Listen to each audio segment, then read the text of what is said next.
About Pig.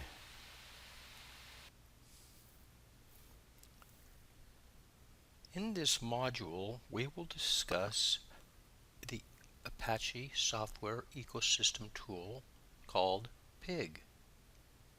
We will talk about the basic Pig commands, as well as how to perform input and output operations in Pig.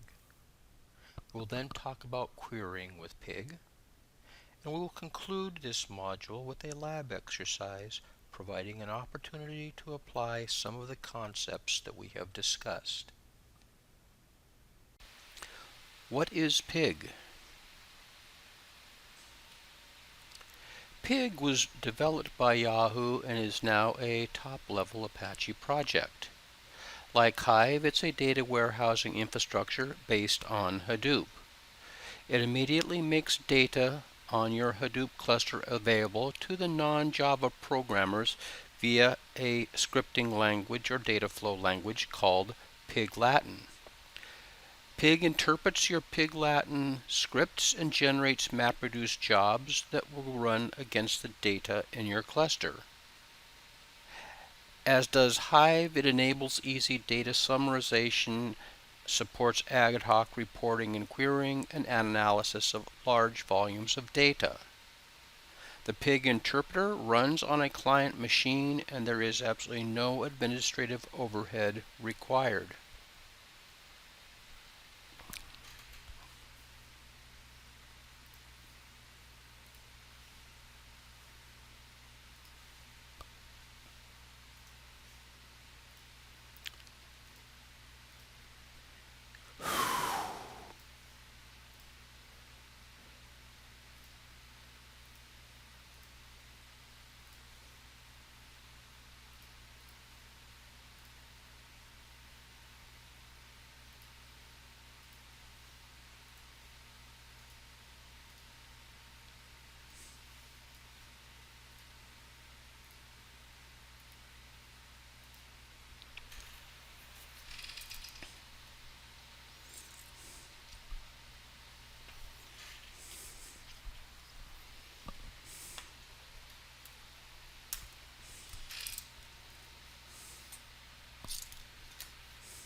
Pig is a client application. There is no cluster software of any kind required.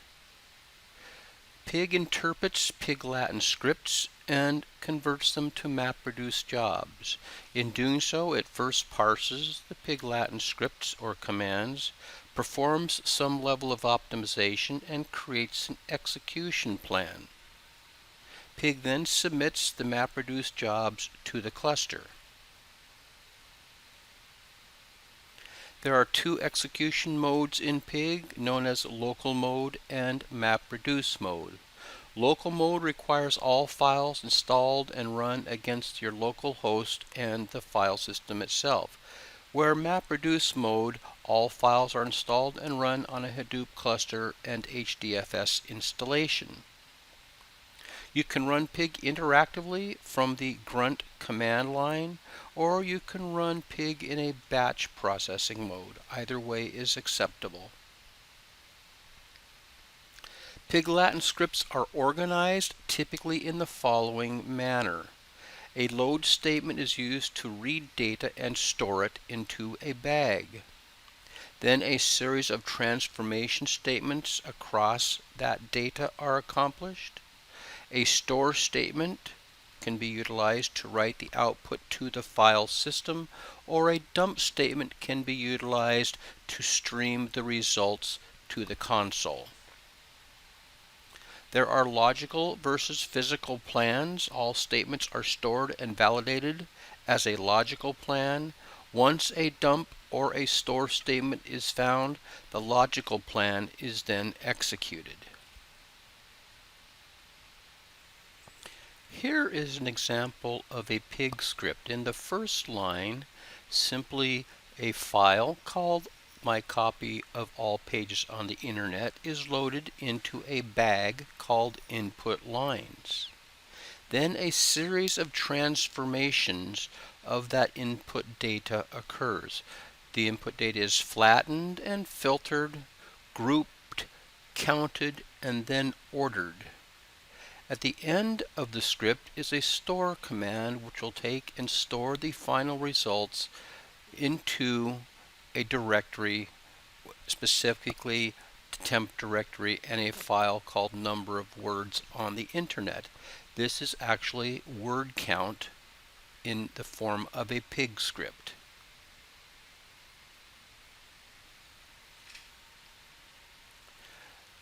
The shell for pig is referred to as the grunt shell. Help is available for all commands in the grunt shell. In addition, pig supports many of the HDFS commands that you are familiar with. You can either execute or run a pig script. Exec runs the script in a separate shell, whereas run executes the script in the current shell. Pig Latin statements in the form of a script are typically grouped together in a file. They can be run from the command line or from the shell, either way. Those scripts do support passing of parameters and also support comments, both inline and block comments. Listed here are the data types supported by pig, again pretty much as you would expect: integers, longs, floats, doubles, byte arrays, and character arrays. Complex data types are also supported. As mentioned earlier, they consist of tuples, bags, and maps.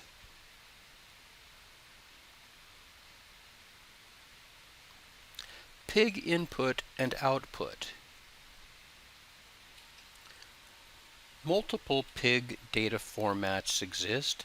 Bin storage loads and stores data in binary format. Pig storage loads and stores data as structured field-delimited text files. The text loader format loads unstructured data in UTF-8 format, and pig dump stores that data in UTF-8 format. The pig load command is used to load data from HDFS files. As you can see, there are several permutations of the load command. Each load statement will define a new bag. Each bag can have multiple elements, or atoms as we discussed earlier, and each element is referenceable either by name or by position. The bag itself is immutable. It cannot be updated, it cannot be changed or appended to or deleted from. The bag can be aliased, and that alias can be referenced at a later time. The store command writes output to an HDFS file in a specified directory. It creates a directory if it does not exist. It fails if the directory already does exist. Recall, HDFS is write once, read many. Pig storage can be used to specify a field delimiter if desired. The dump command will simply write the output to the console or standard out. Querying with pig. Here are the sum of many relational operators available in pig. For each applies an expression to every record in a bag. A filter filters an expression similar to a where clause in SQL. Grouping collects records with the same key, much like group by in SQL. Order by performs sorting operations, and distinct removes duplicates. In pig, you can use the for each generate operator to work with columns of data. The basic syntax is for each row in alias 1 in this case, generate some kind of an expression. and store those results in a bag called alias2. By way of example, if alias1 had been loaded already with 6 rows of data, each row consisting of 3 columns, and you were to dump alias1, it might look like this. If then you submitted a Pig script that said, for each row in alias1, generate column 1 and column 2, at the end of the execution of that script, you could say dump alias2, and the results would be as you see here, where we generated column 1, the value 1 and 2 from the first row, and the value 4 and 2 from the second row, and the value 8 and 3 from the third row, etc. In Pig, you can use the group all operator to group data. Use group if only one relation is involved. Use co-group if multiple relations are involved. And the syntax, again, is relatively simple. Group all of the rows in a bag called alias1, all, and store the results into a bag called alias2. Again, if alias1 had been loaded with 4 rows of data, each row consisting of 3 columns. The first column, the name of an individual, the second column, his or her age, and the third column, his or her grade point average. And if you dumped alias1, you might see something like this. If you then issued the command group all the rows in alias1 by column 2, or effectively group all rows by age, and then dumped alias2 after this was executed, you would see that the key 18 has 2 items grouped with it, John and Joe, because the second column in each is the integer value 18. And the next group is 19, in which there is one person, Mary, who is a member of that group, and the third group is the number 20, which there is one member, which is Bill, whose age is 20. In Pig, you can use the order by operator to sort a relation based on one or possibly more fields. Again, the basic syntax is order the records in the alias or bag by the value in a particular field, and you can do so in either ascending or descending order.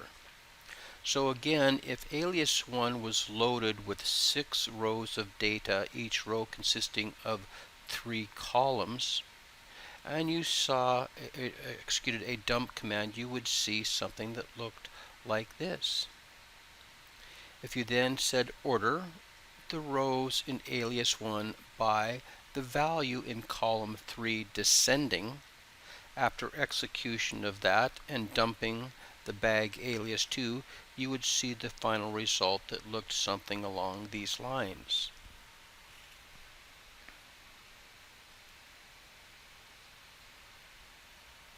You can use distinct operator to remove tuples in a relation that are duplicates.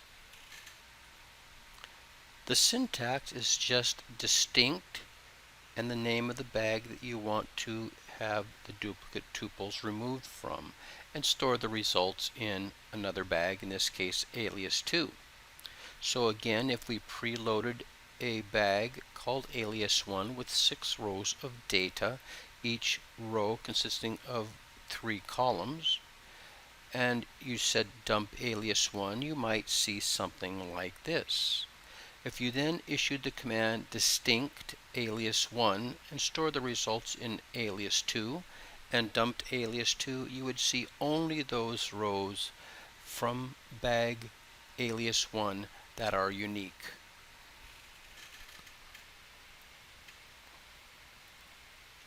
Now we have an opportunity to do a lab exercise and apply some of the things that we have talked about in this module. First, we'll work with the command line and figure out how to get help with Pig. And then you will navigate through HDFS using some of the HDFS commands available at the Pig command line. We'll load data into HDFS with Pig. We will do some filtering with Pig and aggregating and sorting in Pig as well.